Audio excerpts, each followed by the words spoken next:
Today we are going to tell you about a factory that existed in Sri Lanka. It was the largest urea plant in Sri Lanka.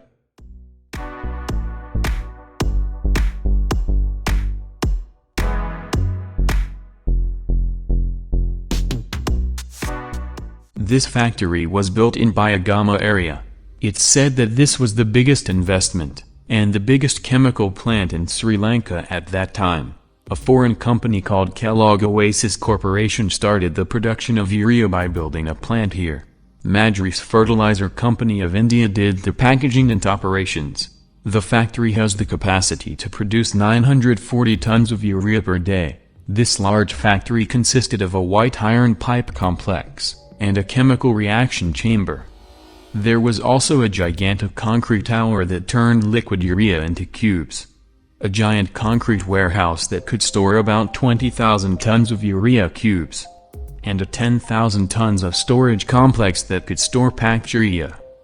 In addition to this, the factory itself had been created with a complete fire protection system, a workshop, an armory, laboratories, medical centers, and administrative buildings.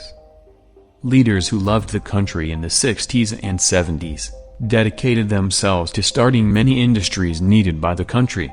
It was the intention of the far-sighted and wise patriot of that time to manufacture everything possible in Sri Lanka. Due to their good foreign policy, several advanced countries have not only offered to provide their various industries to Sri Lanka, but also equipped us with relevant technical knowledge and training. Accordingly, steel, metal goods, ceramics, tires, nylon, textiles, paper, sugar, rice processing, mineral resources, fertilizers and many other industries were started in Sri Lanka. As a result of the cultivation war started with the aim of making the country self-sufficient in food, there was a need for a fertilizer production plant that provides nitrogen, which is an essential ingredient for these crops. Accordingly, a large plant, under the Ministry of Industry and Foreign Affairs, was started in the beautiful Sipu-Gaskanda area on about 100 acres of government-owned land called the Government Fertilizer Manufacturing Corporation. The main raw material needed for this was obtained from naphtha, a byproduct of the Ceylon Petroleum Corporation refinery. As this factory used a lot of water, it was built on a site near the Sipu-Gaskanda Petroleum Refinery and the Kelani River.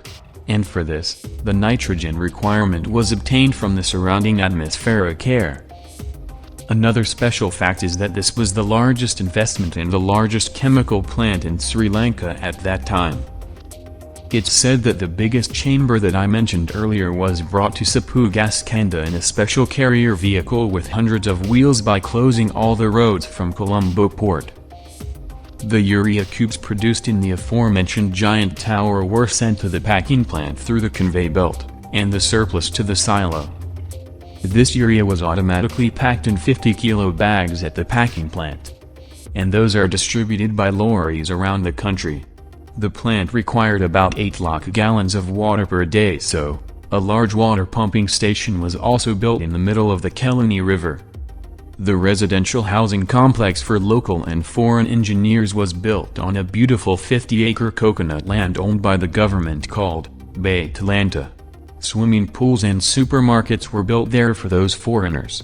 At that time this was also known as Little England. With the start of urea production, foreigners gradually left Sri Lanka. And later this beautiful Bait Lanta suffered a terrible scandal during the terror period of 88-89 because it was taken over by the political powers and security forces of the area. From the year 1978, young people who had studied science subjects and had perfect knowledge of technology were recruited as technicians for the factories.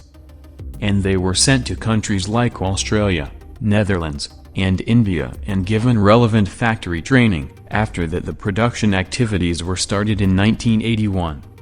As there were no passenger transport facilities in this area at that time, 5 large passenger buses owned by the corporation were used for staff transportation from Colombo Fort and other nearby areas for each shift. It is said that 52 Tata lorry chassis were bought from India for the transportation of urea. and lorry bodies were made from Harrison Lorry Body Limited Company of Panadura. But they were sold as they were not used. And most of the transportation was done by Jayagiri Private Limiteds. Although a new railway line was also started to build from Kelaniya to Sapugaskanda on the main railway line for transporting this urea, but that also stopped. Lorries from Lanka Fertilizer Corporation, Janata Estates Development Board, Bauer and Company, and other organizations have also regularly come to Sapugaskanda to buy and carry this urea fertilizer. Around 1982, urea fertilizer was common in Sri Lanka. And in the meantime, an order was received from Burma to supply 50,000 metric tons of urea. As the delivery of this order was completed earlier than the scheduled date, the shipping company has also awarded our corporation a bonus. Generally, a state corporation is a place where things are not done efficiently, but in this fertilizer corporation, the work has been done efficiently. Also, the received bonus money has been added to the employee's salary, instead of going to the boss's pockets like the present.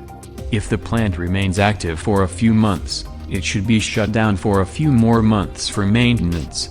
During this period, the operatives got a break. And they were engaged in additional activities such as firefighting training courses. Due to some of the government's market policies after 1977, everything started flowing into Sri Lanka from abroad. Due to that, local industries started collapsing one by one, and Mr. Cyril Matthew, who was the Minister of Industry at that time, must be appreciated for his efforts to save this urea plant. But unfortunately for the country, the politicians and the secretaries of the ministries who came after them acted in a sleepy manner without thinking about the country. Although the chemical process operating in this plant was quite expensive and complicated, but the urea produced was a high-quality urea fertilizer without toxic byproducts for plants such as biuret. In the meantime, low-quality urea produced by low-cost biogas process came to the world market at a low price. And because of the benefits of commission during importation, many organizations started importing urea from abroad with the advantage of the open economy. Those institutions asked why urea was being produced in Sri Lanka. And they not only dismissed this priceless factory as a white elephant, which was like a blessing in disguise, but also took steps to close it down. Short-sighted leaders also approved this, and accordingly in 1985, the State Fertilizer Manufacturing Corporation was closed down. Its workers were given a meager compensation and the plant was sold to a Middle Eastern country for a low price, while the rest of the buildings and land were given to private businessmen. What happened after that is that soon the price of biogas urea in the world market increased rapidly, reaching a higher price than the price of urea produced in Sri Lanka. When everyone opened their eyes, everything happened and Sri Lanka lost a valuable treasure.